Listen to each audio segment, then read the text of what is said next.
তিনি মদিনার রাষ্ট্রকে সুসংহত করার জন্য মদিনার সনদ প্রণয়ন করেছেন। ফাইনালি 4 নম্বরে তিনি একটি বাহিনী, একটি মিলিটারি টিম গঠন করেছিলেন। সেখানে নবীজির কিছু ইন্টেলিজেন্ট ফোর্স ছিল। নবী করিম সাল্লাল্লাহু আলাইহি ওয়াসাল্লাম তাদেরকে বিভিন্ন জায়গায় অভিযানে পাঠাতেন এবং মদিনার রাষ্ট্রকে আভ্যন্তরে এবং বহিরাগত শত্রুদের থেকে মদিনাকে হেফাজত করার জন্য এই বাহিনীকে তিনি ব্যবহার করতেন। নবী করিম সাল্লাল্লাহু আলাইহি ওয়াসাল্লামের এই ইন্টেলিজেন্স ফোর্স নবীজিকে সংবাদ দিল, তখন হিজরির 2য় বর্ষ, মক্কা থেকে একটি কাফেলা আবু সুফিয়ানের নেতৃত্বে সিরিয়ায় যাচ্ছে। এই সংবাদ পেয়ে নবীজি একটা বাহিনী পাঠালেন তাদেরকে আটকানোর জন্য, কিন্তু তারা যাওয়ার আগেই আবু সুফিয়ান তার বাহিনী নিয়ে সিরিয়াতে চলে গেল। নবীজি কয়েকজনকে দায়িত্ব দিলেন, আবু সুফিয়ান সিরিয়া থেকে যখন ফিরবে তখন সাথে সাথে আমাকে খবর দিবে। বদর যুদ্ধ কি কারণে ঘটলো এই কারণটা আপনাদেরকে বলতেছে, মনোযোগ আছে তো আপনাদের? আমরা বিভিন্ন সময় এই মসজিদে বদর যুদ্ধ নিয়ে হালকা পাতলা আলোচনা হয়েছে, সামান্য আলোচনা হয়েছে, বিশদ আলোচনা কখনো হয় নাই। আজকে আমরা বিশদ আলোচনা করব ইনশাআল্লাহ। নবীজি একটি গোয়েন্দা টিম রেডি রাখলেন যে তোমরা তথ্য দিবে আবু সুফিয়ান যখন সিরিয়া থেকে বাণিজ্যিক কাফেলা নিয়ে যাবে সাথে সাথে আমাকে খবর দিবে। ওইদিকে আবু সুফিয়ান তার নেতৃত্বে বিরাট একটি বাণিজ্যিক কাফেলা নিয়ে সিরিয়া থেকে মক্কার উদ্দেশ্যে রওনা হয়ে গেল। নবীজির প্রেরণ করা গোয়েন্দা টিম এসে নবীজিকে সংবাদ দিল, আবু সুফিয়ান যে কাফেলা নিয়ে মক্কার উদ্দেশ্যে যাচ্ছে সেটা একটা মস্ত বড় কাফেলা। সেই কাফেলাটা এত বড় ছিল, 1000 উটের পিঠে 50,000-এরও বেশি স্বর্ণ মুদ্রার মালামাল সেখানে বোঝাই করা ছিল। এই সংবাদ যখন নবীজির কাছে পৌঁছালো, নবীজি সঙ্গে সঙ্গে তার সামনে উপস্থিত সাহাবীদেরকে বললেন, আমার সাহাবীরা শোনো শোনো, আবু সুফিয়ান তার নেতৃত্বে যে বাণিজ্যিক কাফেলা নিয়ে মক্কায় যাচ্ছে, হাজার হাজার স্বর্ণ মুদ্রা, হাজার হাজার স্বর্ণ মুদ্রার মালামাল বুঝাইকৃত বিরাট এই কাফেলা নিয়ে তারা যদি মক্কায় চলে যায় তাহলে তারা এই সম্পদগুলোকে সামরিক, রাজনৈতিক এবং অর্থনৈতিক ভাবে ব্যবহার করে আমাদেরকে ধ্বংস করার উদ্দেশ্যে এগুলো তারা কাজে লাগাবে।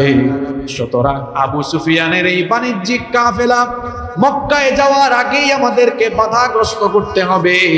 তার এই কাফেলা কোনোভাবেই যেন মক্কায় না পৌঁছায়, কারণ মক্কায় যদি চলে যায় এই ধন সম্পদগুলো তারা রাজনৈতিক, অর্থনৈতিক আর সামরিক কাজে ব্যবহার করে আমাদেরকে ধ্বংস করার জন্য কাজে লাগাবে, মদিনার রাষ্ট্রকে তারা ধ্বংস করে দিতে পারে। সুতরাং মদিনার এই ইসলামী রাষ্ট্রকে সুসংহত রাখার জন্য আর আমাদের সকল মুসলমানদের নিরাপত্তার জন্য ওই কাফেলাকে অভিযান দিয়ে আটকিয়ে দিতে হবে। এজন্য নবীজি বললেন, এই মুহূর্তে এক্ষুনি তোমাদের যাদের সাথে চলার বাহন আছে আমার সাথে বের হও। কিছু সাহাবীরা বললেন, ওগো আল্লাহর রাসূল, আমাদের চলার যে বাহন সেটা তো আমরা চারণ ভূমিতে ঘাস খেতে দিয়েছি, আমাদেরকে কিছু সময় দেন, আমরা সেই বাহন নিয়ে আসি। নবীজি বললেন, না, আমরা তো কোনো যুদ্ধে যাচ্ছি না, একটা অভিযানে যাচ্ছি। যদি আমরা দেরি করি তাহলে আবু সুফিয়ান তার কাফেলা নিয়ে চলে যাবে। সুতরাং যাদের চলার বাহন আছে, যাদের বাহন প্রস্তুত আছে, তারা আমার সঙ্গে চলো। এবার দেখা গেল নবীজির ঘোষণার পরে এক এক করে 313, কোন বর্ণনায় এসেছে 314, কোন বর্ণনায় এসেছে 317, কোন রওয়ায়াতে এসেছে 319, 313 বা তার চেয়ে কিছু বেশি সৈন্য নিয়ে নবীজি এবার রওনা দিলেন। যেহেতু নবীজি অভিযানের উদ্দেশ্যে বের হয়েছিলেন, যুদ্ধ করার উদ্দেশ্য ছিল না, এই জন্য সবাই সেখানে অংশগ্রহণ করাটাও বাধ্যতামূলক ছিল না। যার কাছে বাহন ছিল নবীজির ঘোষণা শুনে সঙ্গে সঙ্গে নবীজির সঙ্গে তারা রওনা দিলেন। নবীজির 313 জনের এই বাহিনীতে মাত্র 2টা উট ছিল, মাত্র 2টা ঘোড়া ছিল, আর 70টা উট ছিল। 2টা ঘোড়া আর 70টা উট নিয়ে 313 জনের বাহিনী এবার আস্তে আস্তে করে তারা রওনা দিলেন। আবু সুফিয়ান সে যখন সিরিয়া থেকে ফিরে আসতেছিল, পত্র মারফতে সে জানতে পারল, আবু সুফিয়ান জানতে পারল মদিনায় মুহাম্মদুর রাসূলুল্লাহ, সবাই বলেন সাল্লাল্লাহু আলাইহি ওয়াসাল্লাম, তার এই বাণিজ্যিক কাফেলাকে আটকে দেওয়ার জন্য তিনি ইতিমধ্যে রওনা হয়েছেন। বাণিজ্যিক এই কাফেলাকে আক্রমণ থেকে হেফাজতের জন্য সঙ্গে সঙ্গে সে মক্কায় খবর পাঠালো। মক্কায় যখন এই খবর চলে গেল, আবু জাহেল সঙ্গে সঙ্গে 1300 জনের একটা বাহিনী রেডি করলো। 1300 জনের একটা বাহিনী রেডি করে সে সঙ্গে সঙ্গে রওনা দিল। আবু সুফিয়ান খুব চালাক ছিল, বুদ্ধিমান ছিল, বিচক্ষণ ছিল। আবু সুফিয়ান চিন্তা করলো, যেই পথ দিয়ে সব সময় মানুষ চলাচল করে, ওই পথ দিয়ে আমি যদি এই বিরাট বাণিজ্যিক কাফেলা নিয়ে যাই, তাহলে আমি হামলার সম্মুখীন হয়ে যেতে পারি। আবু সুফিয়ান যখন শুনলো হামলার জন্য প্রস্তুতি নেওয়া হয়েছে, আবু সুফিয়ান সাথে সাথে রাস্তা পরিবর্তন করলো। রাস্তা পরিবর্তন করে উপকূল ধরে মক্কার উদ্দেশ্যে চলে যেতে লাগলো। আবু সুফিয়ান মক্কায় যাওয়ার পরে, মক্কায় যখন সে নিরাপদে পৌঁছে গেল, তখন সে পত্র লিখলো। পত্র মারফতে আবু জাহালকে জানালো, যেহেতু আমি মক্কায় নিরাপদে চলে এসেছি, সুতরাং আর যাওয়ার দরকার নাই, পথ থেকে ফিরে আসো। আবু জাহাল তখন 1300 জনের বাহিনী নিয়ে জুফা নামক স্থানে পৌঁছে এই সংবাদ পেল, কিন্তু আবু জাহাল ফিরে যেতে চাইল না। আবু জাহাল দম্ভ ভরে বলল, 1300 জনের বিরাট এই বাহিনী নিয়ে এসেছি, বিরাট এই বাহিনী অস্ত্রে শস্ত্রে সুসজ্জিত। আমি এই বিরাট বাহিনী দিয়ে মুহাম্মদ পরেন সাল্লাল্লাহু আলাইহি ওয়াসাল্লাম এবং তার পুরো বাহিনীকে, সব মুসলমানদেরকে নাস্তানাবুদ করে ফেলবো। অহংকারের সাথে সে বলল, আমি এসেছি মক্কায়, আর ফিরে যাব না, সবাইকে একেবারে কচুকাটা করব। সেখানের মধ্যে আখনাস বিন শারিক আস-সাকাফি ছিলেন, তার সাথে বনু জাহারা গোত্রের 300 জন লোক ছিলেন, 300 সৈন্য ছিল। আখনাস বললেন, যেহেতু আবু সুফিয়ান তার কাফেলা নিয়ে মক্কায় চলে গিয়েছে, সুতরাং আমরা আর যুদ্ধে যাব না। এবার আখনাস তার 300 বাহিনী নিয়ে যুদ্ধে না গিয়ে সে চলে গেল। তাহলে 1300 জন থেকে 300 জন কমে গেল, থাকলো কত? আরো জোরে বলেন, কত থাকলো? 1000। 1000-এর এই বাহিনী নিয়ে আবু জাহাল এবার দম্ভ করে চললো। সে বলল, তোমরা চিন্তা করো না, ভয় পেও না, মাত্র 300 জন চলে গেছে, আমরা আরো 1000 আছি, সবাই প্রশিক্ষিত, অস্ত্র শস্ত্রের অভাব নাই, খাবার দাবারের অভাব নাই, প্রতিদিন আমরা উট জবাই করব আর মজা করে খাওয়া দাওয়া করব। আমাদের সাথে কিছু গায়িকা এনেছি, তারা আমাদের মনোরঞ্জনের জন্য গান পরিবেশন করবে, আমরা মদ পান করব আর তাদের গান শুনবো। আমরা 3 দিন সেখানে অবস্থান করে সবগুলাকে কচুকাটা করে তারপরে আমরা বিজয়ী হয়ে মক্কায় ফিরে আসব। আবু জাহাল এই প্রত্যয় নিয়ে তার বাহিনী নিয়ে আস্তে আস্তে করে এগুতে লাগলো। অন্যদিকে নবীজি যখন তার মাত্র 313 জনের বাহিনী নিয়ে জাফরান নামক স্থানে পৌঁছালেন, নবীজি খবর পেলেন আবু সুফিয়ান ইতিমধ্যে বাণিজ্যিক কাফেলা নিয়ে মক্কায় চলে গিয়েছে। অন্যদিকে আবু জাহাল বিরাট 1000 বাহিনী নিয়ে হামলার উদ্দেশ্যে যুদ্ধের জন্য সে রওনা দিয়েছে। এখন নবীজি তো 313 জনের বাহিনী নিয়ে বের হয়েছেন যুদ্ধ করার জন্য নয়, অভিযানের জন্য। যুদ্ধ আর অভিযান এক জিনিস নয়। নবীজি প্রথমে বের হয়েছিলেন যুদ্ধ করার জন্য না, কাফেলা আটকানোর জন্য। আর ওই কাফেলাতে মাত্র ছিল 40 জনের একটা জওয়ান দল, যারা কাফেলাকে নিয়ে যাচ্ছিল। তো নবীজি যুদ্ধ করার জন্য আসেন নাই। নবীজি যখন শুনলেন আবু জাহাল বিরাট ওই 1000 বাহিনী নিয়ে আসতেছে, এবার করণীয় ঠিক করার জন্য নবীজি মদিনা থেকে 68 কিলোমিটার দক্ষিণে রাওহা নামক স্থানে অবতরণ করার পরে তিনি এবার সাহাবীদের মধ্যে যারা সিনিয়র সাহাবী ছিলেন তাদেরকে তিনি ডাকলেন, একটা বৈঠক আহ্বান করলেন। নবীজি তাদের কাছে জানতে চাইলেন, আমরা তো যুদ্ধের জন্য আসি নাই, মাত্র 2টা ঘোড়া আর কিছু উট আমাদের সাথে আছে। সবাই তো যুদ্ধ করার জন্য আসে নাই, যুদ্ধের কোনো প্রস্তুতি নাই। অন্যদিকে আবু জাহাল তার বিরাট বাহিনী নিয়ে চলে আসতেছে। আমরা কি এখন মদিনায় ব্যাক করব, মদিনায় চলে যাব, নাকি আমরা আল্লাহর উপর ভরসা করে যুদ্ধের ময়দানের দিকে যাব? সাহাবীদেরকে নবীজি ডাকলেন, সাহাবীদের কাছ থেকে পরামর্শ চাইলেন। প্রথমে নবীজি পরামর্শ চাইলেন আবু বকর রাদিয়াল্লাহু আনহুর কাছে। আবু বকর রাদিয়াল্লাহু আনহু বললেন, নবী গো, আপনি যা ভালো মনে করেন তাই হবে, আপনার সিদ্ধান্ত যা, আমার সিদ্ধান্ত হলো তা। নবীজি এবার ওমর রাদিয়াল্লাহু আনহুর কাছে পরামর্শ চাইলেন। বলেন তো, ওমর যে মানুষ, তিনি যুদ্ধের কথা শুনলে পিছিয়ে যাওয়ার কি সম্ভাবনা আছে নাকি? নবীজি বললেন, ওমর তোমার সিদ্ধান্ত কি? নবীজি বললেন, ইয়া রাসূলুল্লাহ, এই তো সুযোগ পেয়েছি, পিছনে যাওয়ার আর সুযোগ নাই। আল্লাহু আকবার। ওমর তো পিছনে যাওয়ার মতো মানুষ না। এখন মুসলমানদের মধ্যে ওমর রাদিয়াল্লাহু আনহুর মতো সাহসী মুসলমান পুরুষের অভাব আছে। যদি ওমর রাদিয়াল্লাহু আনহুর মতো সাহসী পুরুষ, সাহসী যুবক মুসলমানদের মধ্যে থাকতো, তাহলে ইসলাম নিয়ে এই দেশে এত ছিনিমিনি খেলার সুযোগ কেউ পেত না।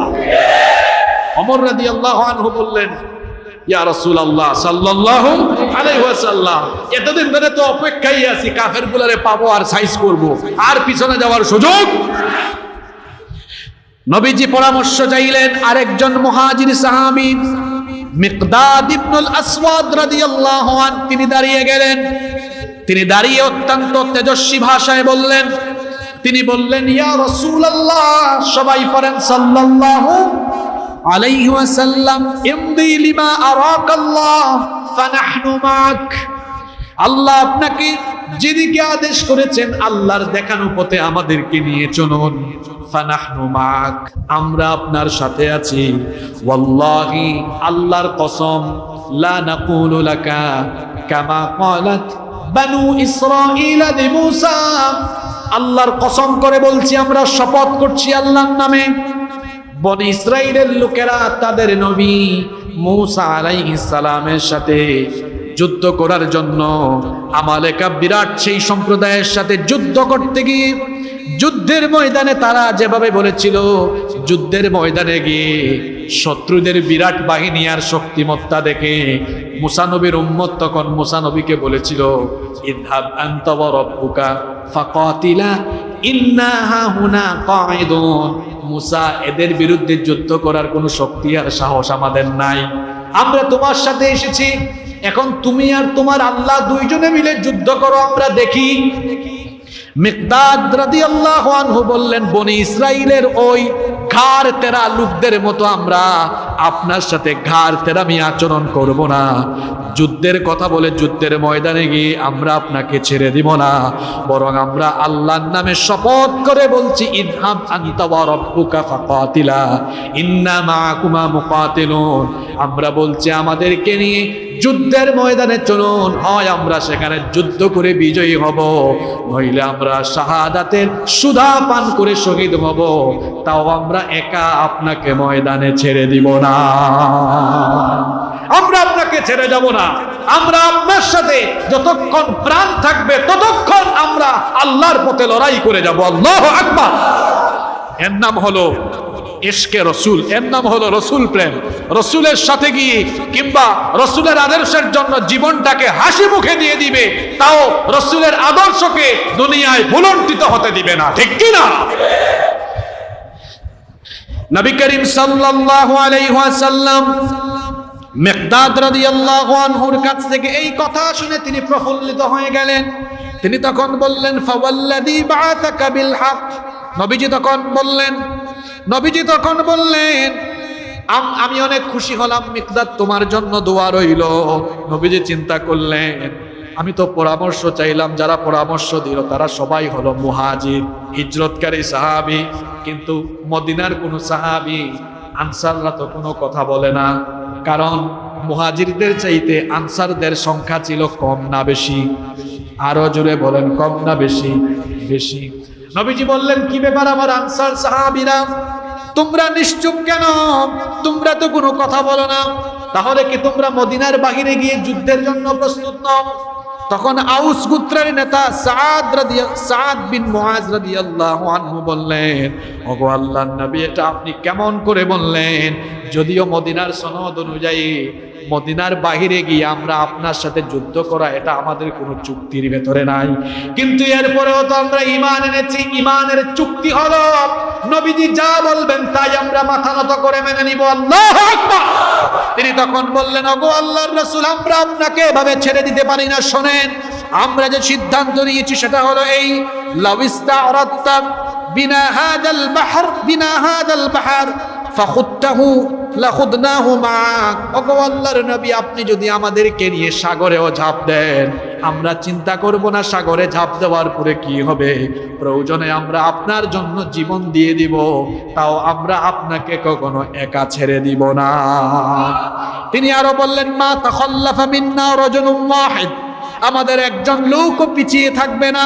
ফাসির বিনা আলা বারাকাতিল্লাহ, সুতরাং আপনি আল্লাহর নাম নিয়ে গিয়ে চলুন, আমরা আপনার সাথে আছি। এই কথা শুনে নবীজি খুশি হয়ে বললেন, তোমরা সবাই যেহেতু যুদ্ধের জন্য প্রস্তুত, সিরু আলা বারাকাতিল্লাহি ওয়া আবশিরু, তোমরা আল্লাহর রহমতের উদ্দেশ্যে বের হয়ে পড়ো আর সুসংবাদ গ্রহণ করো। ফা ইন্নাল্লাহ তাআলা ক্বাদ ওয়া'দানি, নিশ্চয় আল্লাহ আমার সঙ্গে ওয়াদা করেছেন, ইহদাত তাইফাতাইন, দুইটা দলের মধ্যে একটা দলকে তিনি বিজয়ী করবেন। ওয়াল্লাহি লাকা আন্নিল আন আনজুর ইলা মাসারিআল কওম, তোমাদের এই দৃঢ় ঈমান দেখে আমার এখন এই কথাই মনে হচ্ছে, আল্লাহ আমাকে জানিয়ে দিয়েছেন যে কাফেররা আমাদেরকে নিশ্চিহ্ন করতে আসতেছে, আমি যেন আমার চোখের সামনে তাদের মৃত লাশ দেখতেছি। আল্লাহু আকবার পড়েন।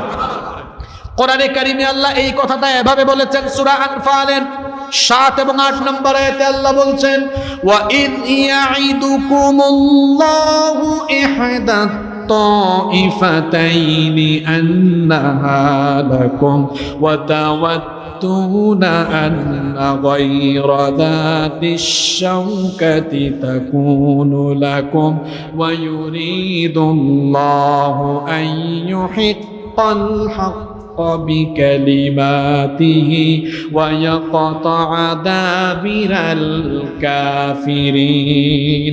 আল্লাহ তাআলা বলছেন, আর স্মরণ করো যখন দুটি দলের একটির ব্যাপারে আল্লাহ তোমাদেরকে প্রতিশ্রুতি দিয়েছিলেন যে সেটা তোমাদের হস্তগত হবে, আর তোমরা কামনা করেছিলে, তোমরা চেয়েছিলে কোনো প্রকার কণ্ঠকাকীর্ণ পথ ছাড়াই তোমরা সেই কাফেলাকে তোমরা হস্তগত করে ফেলবে। অথচ আল্লাহ তাআলা চেয়েছিলেন তিনি যেন তার প্রতিশ্রুতির মাধ্যমে সত্যকে যেন প্রতিষ্ঠা করেন, আর কাফেরদেরকে যেন তিনি সমূলে তিনি ধ্বংস করে দেন। অর্থাৎ আল্লাহ তাআলা চেয়েছিলেন, নবীজির সাথে যারা এসেছিল তারা চেয়েছিল আবু সুফিয়ানের কাফেলাকে আটকায়া দিয়া বাণিজ্যিক সেই কাফেলা নিয়ে যাবে, আর আল্লাহ চেয়েছিলেন না, নবীজির এই বাহিনীকে কাফেরদের সামনে মোকাবেলা করাতে। আল্লাহ তাআলা বলছেন, আমি চেয়েছিলাম যা তোমাদের কল্পনায় ছিল না, এত কম সংখ্যক লোক নিয়ে বিরাট সংখ্যকদের উপরে যুদ্ধ করে বিজয়ী হওয়া, এটা তোমাদের কল্পনার ভেতরেও ছিল না। আর আমি আল্লাহ তোমাদেরকে মদিনা থেকে, তোমাদের বাড়িঘর থেকে বের করে এনেছিলাম যাতে করে আমি তোমাদেরকে বিরাট সংখ্যক কাফিরদের উপরে বিজয়ী করতে পারি। সুবহানাল্লাহ পড়েন। যখন নবীজি তাদেরকে নিয়ে, যখন সকল সাহাবীরা এই সিদ্ধান্তে উপনীত হলেন, নবীজি এবার 313 জনের এই বাহিনী নিয়ে বদরের উদ্দেশ্যে তিনি রওনা দিলেন। পথ চলতে চলতে তারা সাফরা টিলা সমূহ অতিক্রম করে বদর প্রান্তরের নিকটবর্তী স্থানে অবতরণ করলেন। এখন নবীজির বাহিনী যাওয়ার আগেই আবু জাহেল তার 1000 বিরাট বাহিনী নিয়ে বদরের প্রান্তরে এসে একটা উঁচু টিলার পেছনে তারা অবস্থান নিয়েছে। ভালো জায়গা, সুবিধাজনক জায়গা। নবীজি তার 313 জনের বাহিনী নিয়ে যখন বদরের ময়দানে আসলেন, এসে দেখলেন আবু জাহেল তার 1000 বাহিনী নিয়ে উঁচু টিলার পিছনে অবস্থান নিয়েছে, সেখানে শক্ত মাটি। আর সাহাবীরা আসতেছেন, মরুভূমি, ধুধু প্রান্তর, বালু আর বালু। বালুর মধ্যে কিন্তু খুব দ্রুত গতিতে হাঁটা যায় না। বালুতে যারা হাঁটছেন তারা জানেন দ্রুত গতিতে হাঁটা যায় না। এক পা সামনে দিবেন তো আরেক পা পিছনে যাবে। এখন সাহাবীরা লক্ষ্য করে দেখলেন যে আবু জেহেল তাদের আগেই তার বাহিনী নিয়ে চলে এসেছে। তার বাহিনী নিয়ে এসে একটা সুবিধাজনক জায়গায় অবস্থান নিয়ে ফেলেছে। কিন্তু সাহাবীরা ঠিক মতো হাঁটতেও পারতেছেন না। মরুভূমির বালি, অন্যদিকে রমজান মাস, সবাই ক্লান্ত হয়ে গিয়েছেন। মরুভূমির বালির মধ্যে হাঁটতে পারতেছেন না। নবীজি যখন তার বাহিনী নিয়ে সেই জায়গায় নিচু জায়গা অবস্থান করলেন, ধুলাবালি, মরুভূমির বালি, সেখানে আল্লাহ তাআলার পরিকল্পনা কেমন ছিল, যদি এই বালুর মধ্যে অবস্থান করে ওই রাতে, যুদ্ধের আগের রাতে যদি সাহাবীদের মনের মধ্যে এই চিন্তা আসে, আমরা যে যুদ্ধ করতে আসলাম, এসে তো ভালো জায়গায়, সুবিধাজনক জায়গায় অবস্থান নিতে পারলাম না, মনে হয় বিজয় আমাদের ভাগ্যে নাই, এমন চিন্তা যেন না আসে। এই জন্য সন্ধ্যার পরে দেখা গেল আল্লাহ তাআলা আসমান থেকে রহমতের বৃষ্টি নাজিল করে সেই ধুলাবালি যুক্ত মরুভূমিকে, বালুগুলোকে আল্লাহ শক্ত বানায়া দিলেন। আচ্ছা, বৃষ্টির পানি পড়লে, বৃষ্টি পড়লে বালু মাটি, যেখানে মাটি কি কাদাযুক্ত হয় নাকি আরো শক্ত হয়? একদম বসে যায়, তখন ভালোভাবে হাঁটা যায়। আল্লাহ তাআলা রহমতের বৃষ্টি নাজিল করলেন। দীর্ঘ পথ হেঁটে এসে যারা ক্লান্ত ছিলেন, রহমতের বৃষ্টি পেয়ে সবাই প্রশান্তি অনুভব করলেন। সবাই তখন আরাম করে ঘুমিয়ে গেলেন। আর দেখা গেল বালু মাটিগুলো শক্ত হয়ে গেল, পা ফেলতে এখন সুবিধা হয়। অন্যদিকে আবু জাহেল তার বাহিনী নিয়ে এসে সুবিধাজনক জায়গায় অবস্থান নিয়েছিল। যখন বৃষ্টি হলো, সবাই বলেন তো দেখি, বৃষ্টির পরে মাটির মধ্যে কি হয়? আরো জুড়ে বলেন। আবু জেহেল তার বাহিনী নিয়ে এখন দেখলো বৃষ্টির পরে কাদা আর কাদা, এবলা থেবলা হয়ে গেল, কাদা আর কাদা। তার বাহিনীর লোকেরা এদিকে হাঁটে পিছলা খাইয়া পড়ে যায়, আরেকজন ওইদিকে হাঁটে পিছলা খাইয়া পড়ে যায়। বৃষ্টির পরে তার বিরাট বাহিনী এবলা থেবলা হয়ে গেল। আল্লাহ এই কাহিনী কোরআনে কারিমে বর্ণনা করেছেন। সূরা আনফালের 11 নম্বর আয়াতে আল্লাহ বলছেন, ইদ ইউগাশশিকুমুন নুআসা আমানাতাম মিনহু ওয়া ইউনাজ্জিলু আলাইকুম মিনাস সামাই মাআন লিয়ুতাহহিরা বিকুম বিহি ওয়া ইউযহিবা আনকুম রিজজাশ শাইতান ওয়া লিয়ারবিতা আলা কুলুবিকুম ওয়া ইউসাব্বিতা বিহিল আকদাম। আল্লাহ তাআলা বলছেন, আর স্মরণ করো সেই সময়ের কথা যখন তিনি তার পক্ষ থেকে প্রশান্তির জন্য তোমাদেরকে তন্দ্রায় আচ্ছন্ন করলেন, তোমাদের উপরে আসমান থেকে রহমতের বৃষ্টি নাজিল করলেন। এর মাধ্যমে তোমরা পবিত্র হয়ে গেলে, তোমাদের সকল ক্লান্ত হয়ে গেল, শয়তানের কুমন্ত্রণা দূরীভূত হয়ে গেল, তোমাদের হৃদয়গুলো পরস্পর আবদ্ধ হয়ে গেল। আর যখন আসমান থেকে বৃষ্টি নাজিল হলো, যেখানে তোমরা হাঁটতে পারতেছিলে না, তখন দেখা গেল শক্ত বালু মাটির উপরে তোমাদের পা গুলো দৃঢ় হয়ে গেল। সুবহানাল্লাহ পড়বেন না? বৃষ্টি হলো, সব সাহাবীদের মনে প্রশান্তি আসলো। রাতের বেলা তৃপ্তি ভরে সবাই পানি পান কইরা একদম নিশ্চিন্ত মনে আরাম করে ঘুমায় গেলেন। সুবহানাল্লাহ পড়ে। যুদ্ধের আগের রাতে সাহাবীরা ঘুমায়া মাথা ঠান্ডা করতেছে, আর ওইদিকে আবু জেহেলের বাহিনী কাদা মাটির মধ্যে গড়াগড়ি আছে না নাই? পুরা বাহিনী আবলা থাবলা হয়ে যাচ্ছে। সবাই ঘুমিয়ে আছেন, কিন্তু নবীজি ঘুমান না। নবীজির মাথায় টেনশন, দুশ্চিন্তা। পুরা রাত নবীজি ঘুমান নাই। নবীজির প্রিয় সাহাবী আলী রাদিয়াল্লাহু আনহু তিনি বলেছেন, বদর যুদ্ধের আগের রাতে বদরি সাহাবীরা যারা যুদ্ধে গিয়েছিলেন সবাই তারা ঘুমিয়েছিলেন, কারণ আল্লাহর তরফ থেকে সবার উপরে প্রশান্তি নাজিল হয়েছিল। সুবহানাল্লাহ। কিন্তু নবীজি পুরা রাত একবারও তার চোখে কোনো ঘুম ছিল না, তিনি ঘুমান নাই। সারা রাত নবীজি নামাজ আদায় করেছেন। নামাজ আদায় করে করে নবীজি দোয়া করেছেন।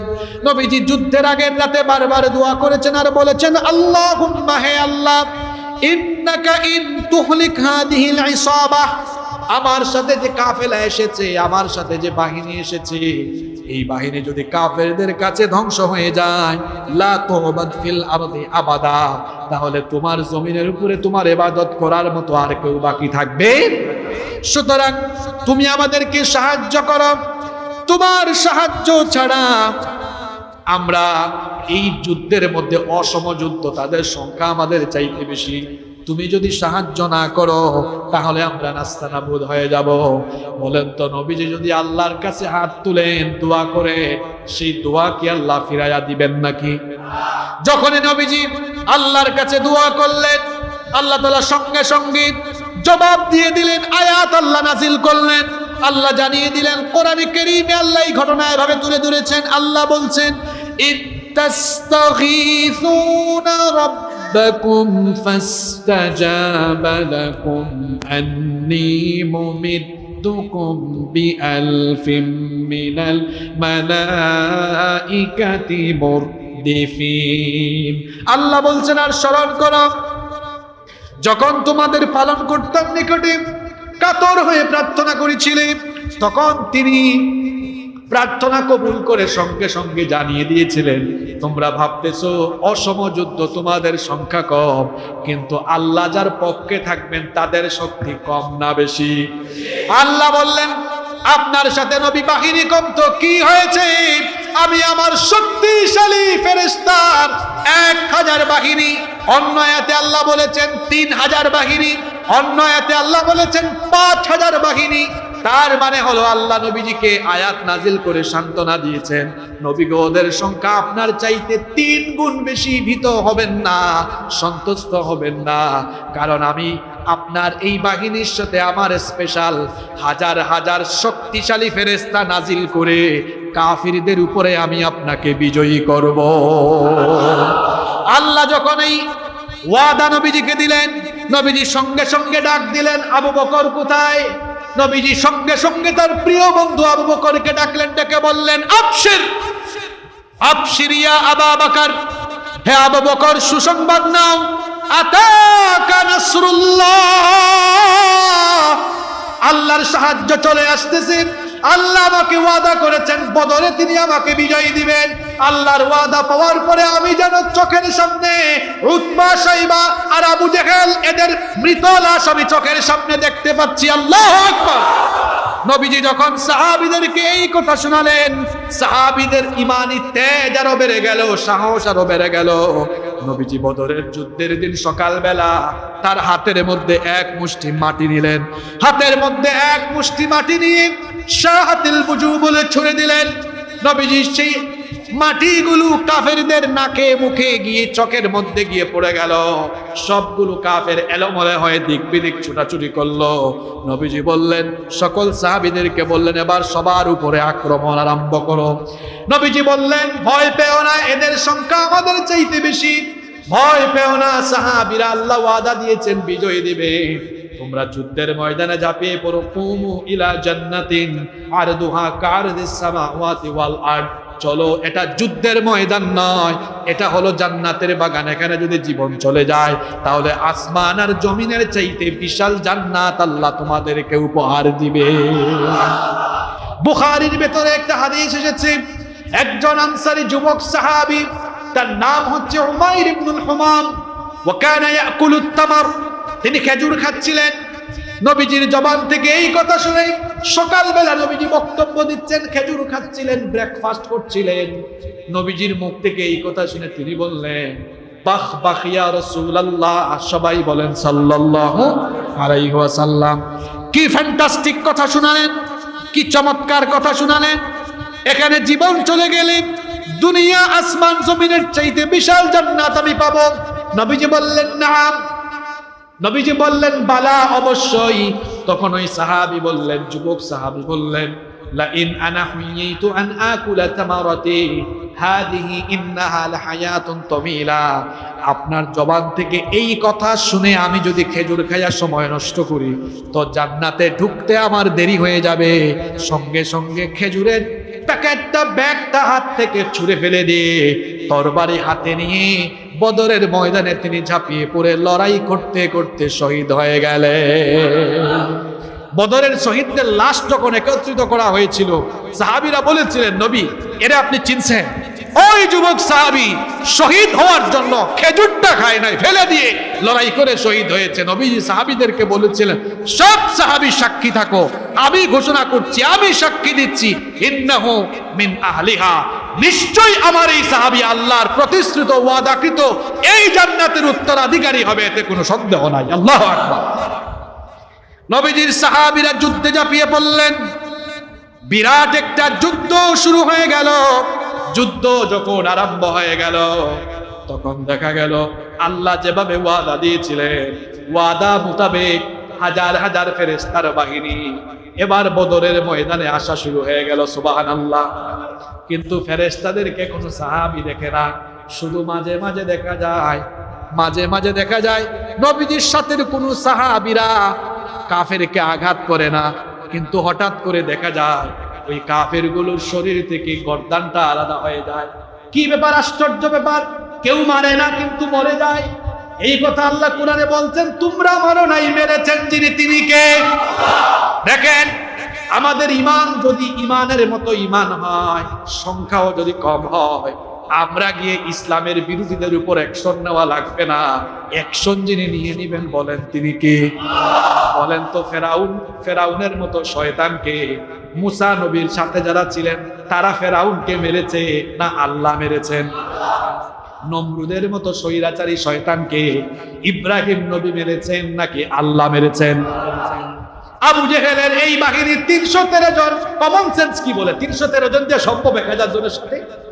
কথা বলেন, সম্ভব? সম্ভব না তো। আল্লাহ বলেছেন, শুনো এদেরকে কেমনে সাইজ করেছি আমি। এই ঘটনা আল্লাহ সরাসরি কোরআনে বয়ান করেছেন। রব্বুল আলামিন কোরআনুল কারীমে সূরা আনফালের 12 নম্বর আয়াত থেকে বলছেন, ইউহি রাব্বুকা ইলাল মালাইকাতি আন্নী মাআকুম فثبتوا الذين آمنوا سألقي في قلوب الذين كفروا الرعب فاضربوا فوق الأعناق واضربوا منهم كل بنان। আল্লাহ বলছেন, স্মরণ করো সেই ঘটনা যখন তোমাদের রব ফেরেশতাদেরকে আদেশ দিয়েছিলেন, হ্যাঁ ফেরেশতারা আমি তোমাদের সাথে আছি, যাও ঈমানদারদের সাথে বদরের ময়দানে গিয়ে তাদের ঈমানকে তাজা করো, ঈমানটাকে দৃঢ় করে দাও। তোমরা ঈমানদারদের সাথে মিলিত হয়ে কাফিরদের বিরুদ্ধে যুদ্ধ করো। ফেরেশতারা আমি তোমাদেরকে আদেশ দিচ্ছি, তোমরা গিয়ে কাফিরগুলা গর্দানের উপরে আঘাত করো, জুড়াই জুড়াই তাদেরকে মারো। আল্লাহু আকবার। আল্লাহর এই আয়াতের সত্যতা শুনেন। বদরের ময়দানে, বদরের যুদ্ধে কাফিরদের সাথে যারা অংশগ্রহণ করেছিল তাদের জবান থেকেই এর সত্যতা শুনেন। আবু জাহেলের ছেলে ইকরিমা বিন আবু জাহাল বদরের যুদ্ধে আবু জেহেলের বাহিনীতে সে কাফিরদের পক্ষে এসেছিল। যদিও ইকরিমা মক্কা বিজয়ের পরে মুসলমান হয়েছিল। ইকরিমা বলছেন, বদরের যুদ্ধে আমি যুদ্ধ অবস্থায় ছিলাম, আমার ডানে বামে আমার সাথীদের দিকে তাকায়া দেখি হঠাৎ করে তারা আমার সাথে এসেছিল, কিন্তু মুসলিম বাহিনীর কেউ আসলো না। দেখলাম আমার ডানে বামের সাথী যোদ্ধা যারা ছিল তাদের শরীর থেকে কল্লাটা আলাদা হয়ে নিচে পড়ে গেল। আমি অবাক হলাম, কি ব্যাপার? কেউ তার উপর আক্রমণও করে না, কেউ তাকে মারে না, কিন্তু তার শরীর থেকে গর্দানটা আলাদা হয়ে যায়। কেমনে আলাদা হয়ে যায়? এটা তো আল্লাহ কোরআনে বলেছেন। সূরা আনফালের 12 নম্বর আয়াতে আল্লাহ বলেছেন, আমি ফেরেশতাদেরকে আদেশ দিলাম, আমি আমার নবীকে ওয়াদা করেছি, ওয়াদা মোতাবেক তোমরা বদরের ময়দানে যাও, গিয়ে কাফিরগুলোর গর্দানের উপর আঘাত করে শরীর থেকে গর্দান আলাদা করে দাও। আর ইকরিমাও বলছে, আমিও দেখেছি আমার সাথে কাফির যোদ্ধাগুলো তাদেরকে কেউ মারে না, কিন্তু দেখা যায় হঠাৎ করেই তাদের গর্দান থেকে কল্লাটা আলাদা হয়ে, তাদের শরীর থেকে গর্দানটা আলাদা হয়ে যায়। আল্লাহু আকবার। এদেরকে কোনো মুসলিম মারছে না, কিন্তু মারছেন যিনি, তিনি কে? সরাসরি এদের উপরে অ্যাকশন যিনি নিচ্ছেন, সবাই বলেন তিনি কে? এই রকম করে যুদ্ধ চলতেছে, একটা রণক্ষেত্র তৈরি হয়ে গেল। আব্দুর রহমান বিন আউফ। এরপরে যুদ্ধক্ষেত্রের মধ্যে, রণাঙ্গনের মধ্যে বিরাট রক্তকয়ী যুদ্ধ আরম্ভ হয়ে গেল। বিরাট রক্তকয়ী যুদ্ধ যখন আরম্ভ হয়ে গেল, দুইজন কিশোর বালক, আফরার দুইজন কিশোর, ছোট্ট দুইটা ছেলে, তারা এদিক ওদিক শুধু তাকাচ্ছে, কাকে যেন খুঁজতেছে। তারা কাকে যেন খুঁজে, কিন্তু তারা পাচ্ছে না। একজন বর্ষিয়ান সাহাবী আব্দুর রহমান বিন আউফ রাদিয়াল্লাহু আনহু তিনি বলছেন, আমি বদরের মাঠে যুদ্ধ করতেছিলাম, কিন্তু দুইটা ছোট্ট ছেলেকে দেখে আমি খুব ডিস্টার্ব ফিল করতেছিলাম। এখানে এত ছোট ছোট দুইটা কিশোর ছেলে কি করে? এই দুইটা ছেলের নাম হচ্ছে মুআজ এবং মুআউইদ। এরা আফরার দুইটা কিশোর ছেলে, দুইটা ছিল আপন ভাই। মুআজ এবং মুআউইজ এই দুইজন বদরের যুদ্ধে চান্স পাইছে কেমনে দেখেন। নবীজি যখন বাহিনী রেডি করেছিলেন, এই দুইটা কিশোর ছেলে এসে বলল, ওগো আল্লাহর রাসূল, আমরা তো দুইজন অত্যন্ত কিশোর, ছোট বয়সী, আমাদেরকে বদরে আপনি অনুমতি দেন। নবীজি বললেন, না, তোমরা ছোট মানুষ, তোমরা যুদ্ধ করতে পারবা না, তোমাদেরকে কোনো অনুমতি দিব না। অবশেষে এই দুই ভাইয়ের মধ্যে বড় ভাই সে বলল, আমি বড়, তাহলে আমাকে অনুমতি দেন। ছোট ভাই এবার বড় ভাইয়ের মুখের দিকে তাকিয়ে বলল, ভাই তুমি এটা কি বললা?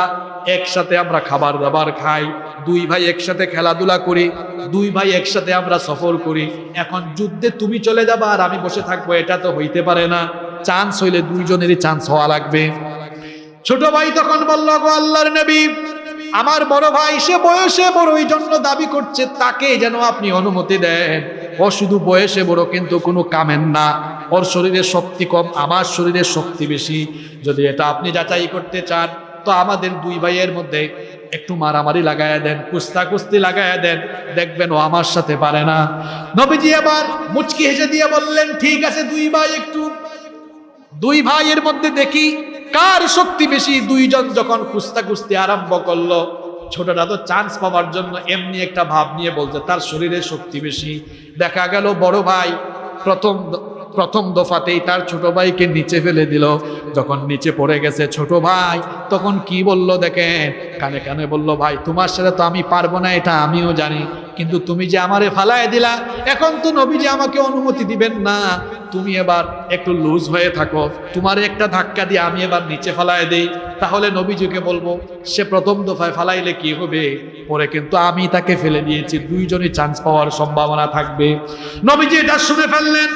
নবীজি শোনার পরে মুচকি হেসে দিয়ে বললেন, ঠিক আছে, যাও, তোমাদের দুই ভাইকে অনুমতি দেওয়া হলো। মাঝে মাঝে কিন্তু ছোটরাও বড় কাম কইরা, ছোটরাও কিন্তু বড় কাজ করে ফেলে। এই জন্য নবীজি ছোটদেরকে কখনো উপেক্ষা করতেন, ছোটদেরকে অবহেলা করতেন না। এই ছোট্ট দুইটা ছেলেকে দিয়েই কিন্তু আল্লাহ তাআলা ইসলামের বড় দুশমন আবু জেহেলের মৃত্যু ঘটিয়েছিলেন।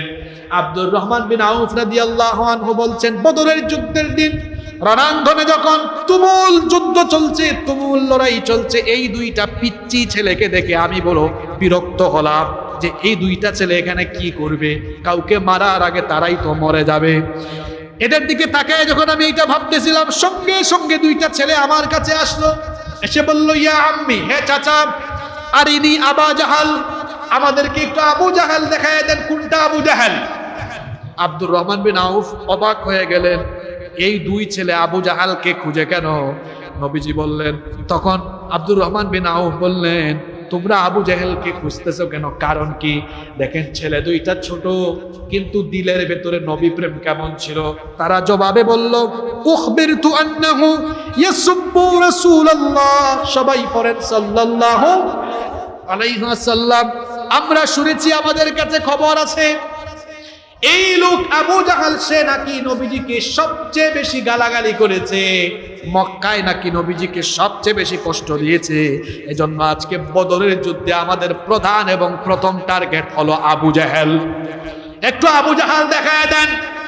আব্দুর রহমান বিন আউফ বললেন, তোমরা তো বাবাজি আবু জাহেলের ধারে কাছেও যাইতে পারবা না, কারণ নেতা কখনো একা থাকে, নেতার চারপাশে কিছু সামসা আছে না নাই? তখন আব্দুর রহমান বিন আউফ বললেন, আবু জাহেলের ধারে কাছে যাওয়া তো বাবা তোমাদের জন্য অনেক কষ্ট হবে। মুআজ এবং মুআউইদ বললেন, যতই কষ্ট শুধু দেখায়া দেন, কেমনে যাব এটা আমাদের ব্যাপার, শুধু দেখায় দেন। আব্দুর রহমান বিন আউফ বলছেন, ওই যে দেখা যায় বিরাট একটা বাহিনী পরিবেষ্টন করা, চতুর্দিকে আর সেনাবাহিনীর দ্বারা পরিবেষ্টিত জায়গায় আবু জেহেল অত্যন্ত সুরক্ষিত অবস্থায় উটের পিঠে সাওয়ার হয়ে আছে, ওই যে দেখা যায়। আব্দুর রহমান বিন আউফ বলছেন, যখনই আমি দেখায়া দিলাম, দেখায়া দেওয়ার সঙ্গে সঙ্গে মুয়াজ আল্লাহু আকবার গর্জন দিয়ে এত দ্রুত বেগে আবু জাহেলের দিকে চলে গেল। দ্রুত বেগে গিয়েই তার তরবারি দিয়ে আবু জাহেলের পায়ের মধ্যে আঘাত করে তার পাটাকে কেটে মাটিতে ফেলে দিল। আল্লাহু আকবার। একটা কূপ মারল, তলোয়ারের একটা আঘাতে আবু জাহেলের পা পড়ে গেল। দুনিয়ায় এখনো বহু আবু জাহেল আছে। এই আবু জাহেলীয় চরিত্রের লোকেরা তারা জানে না কিভাবে কখন তাদের পতন হবে, ঠিক কিনা? ছোট্ট ছেলেটা যখন আবু জেহেলকে গিয়ে তলোয়ার দিয়ে আঘাত করলো, এক আঘাতেই তার পা মাটিতে পড়ে গেল। এই অবস্থা যখন আবু জাহেলের ছেলে ইকরিমা দেখলো তার বাপের এক ঠ্যাং এক পা কেটে ফেলেছে, ইকরিমা তখন দৌড়ে এসে মুআজের হাতের ঠিক এই জায়গার মধ্যে আঘাত করলো। একটা আঘাতে মুআজের হাতটা কেটে গেল। হাতটা কেটে চামড়ার সাথে ঝুলে আছে, লটকে আছে। ডান হাত দিয়ে তরবারি চালাইতে পারে না, বাম হাতে এবার তরবারি নিয়েছে। বাম হাতে তরবারি নেওয়ার পরে দেখলো ডান হাতটা এভাবে ঝুলে আছে, ডিস্টার্ব হয়, বিরক্ত লাগে। তখন তার এই হাতটাকে, ঝুলন্ত হাতটাকে পায়ের নিচে ফেলে দিয়ে আল্লাহু আকবার বলে ওই ডান হাতটা ছুঁড়ে ফেলে দিল। তার ভাই মুআউযও এসে, দুই ভাই একসাথে এবার আবু জাহেলের উপরে তারা হামলা চালালো। কারণ দুই ভাইয়ের টার্গেট ছিল কয়টা? তারা ভাবছে বড় শয়তানটারে আগে মারা দরকার। দুই ভাই এসে একযোগে হামলা চালালো। একযোগে যখন হামলা চালালো তখন আব্দুল্লাহ ইবনে মাসউদ রাদিয়াল্লাহু আনহু তিনি দৌড়ে আসলেন। দৌড়ে এসে দেখলেন আবু জাহেলের শ্বাস তখন আসতেছে আর যাচ্ছে এমন অবস্থা। তখন তিনি এসে সর্বশেষ আঘাত দিয়ে আবু জাহেলকে কতল করলেন। আবু জাহেল, উতবা, সাইবা, বড় বড় যত নেতা ছিল, কাফির ছিল, সবগুলা বদরের ময়দানে সবগুলা নিহত হলো। খবর ছড়িয়ে পড়ল বড় নেতাই শেষ। এখন বড় নেতা যদি শেষ হয়, বাদ বাকি কর্মীরা থাকবে না পালাবে? আরো জোরে বলেন, থাকবে না পালাবে? চতুর্দিকে খবর ছড়িয়ে গেল কুতিলা আবু জাহেল, আবু জাহেল নিহত হয়েছে।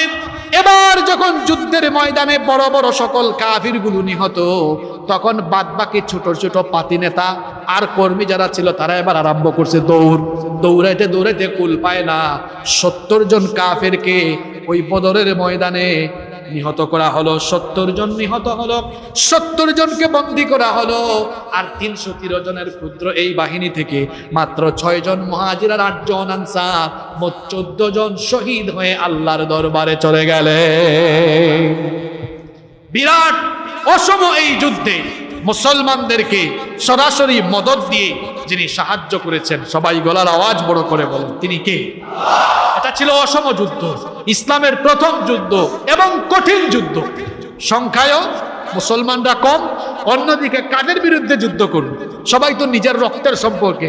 দেখা গিয়েছে ছেলে ইসলাম কবুল করেছে, বাপ করে নাই, তো বাপ বেটা মুখামুখি, চাচা ভাতিজা মুখামুখি, ভাই ভাই মুখামুখি। কঠিন এই যুদ্ধে আল্লাহ তাআলা মুসলমানদেরকে সহযোগিতা করলেন। মুসলমানদেরকে সহযোগিতা করে আল্লাহ তাআলা বিজয় দিলেন। এই যে বদরের যুদ্ধ নিয়ে আজকে বিশদ আলোচনা করলাম, এই বদরের যুদ্ধেও আমাদের জন্য শিক্ষা নেওয়ার মতো বহু উপদেশ আছে না নাই?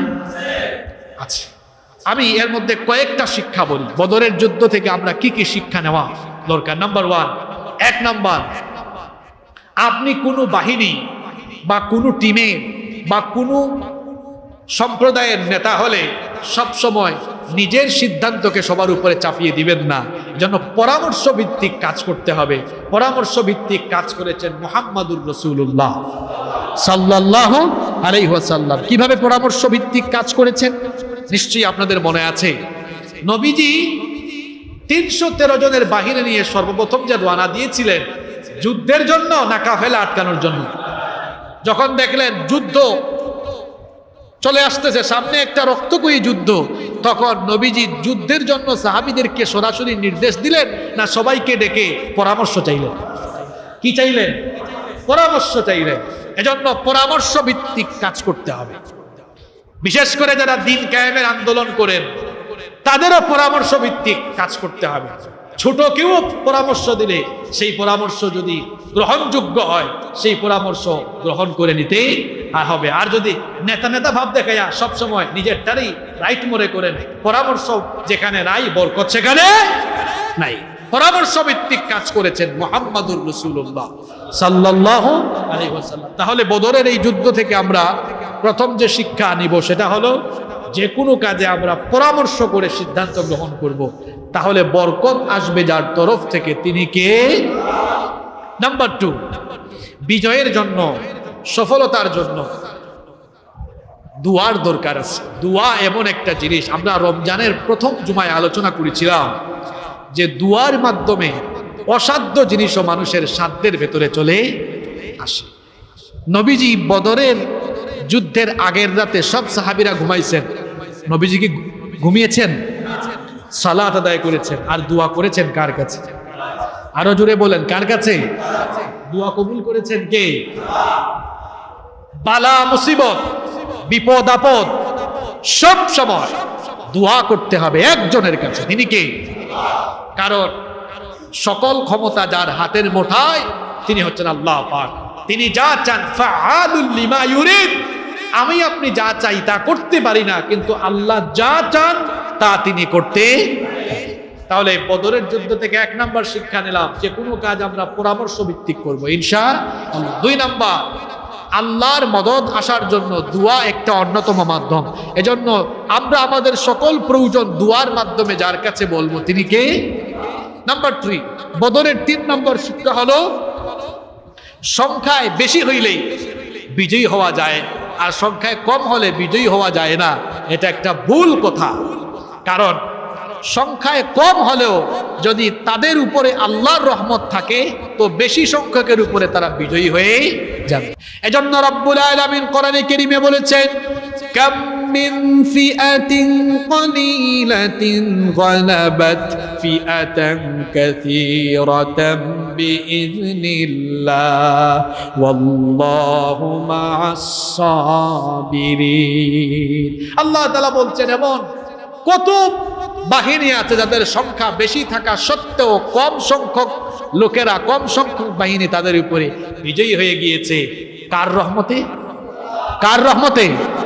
তাহলে সংখ্যায় যদি কম হয় এটা ভাবা যাবে না যে আমাদের সংখ্যা কম, আমরা ইসলাম বিরোধীদেরকে মোকাবেলা করতে পারবো কিনা, এটা কখনো ভেতরে লালন করা যাবে না, এই চিন্তা আনা যাবে না। বরং আল্লাহ যার সাথে আছেন তার শক্তি কম না বেশি? ওই যে গত জুমায় বলেছিলাম, না গত জুমায় না, তার আগের জুমায় বলেছিলাম, হিজরতের রাতে যখন নবীজি আবু বকর রাদিয়াল্লাহু আনহুকে নিয়ে সূর গুহা এসেছিলেন, জাবালুস সূর, সেখানে আসার পরে যখন কাফেরদের একটা দল খুঁজতে খুঁজতে গুহার কাছে চলে এসেছিল, আবু বকর কি বলেছিলেন? আবু বকর বলেছিলেন, নবী গো, আমরা তো 2 জন মাত্র, এরা তো অনেক, এখন যদি আমাদেরকে পাওয়া যায় তাহলে তো শেষ।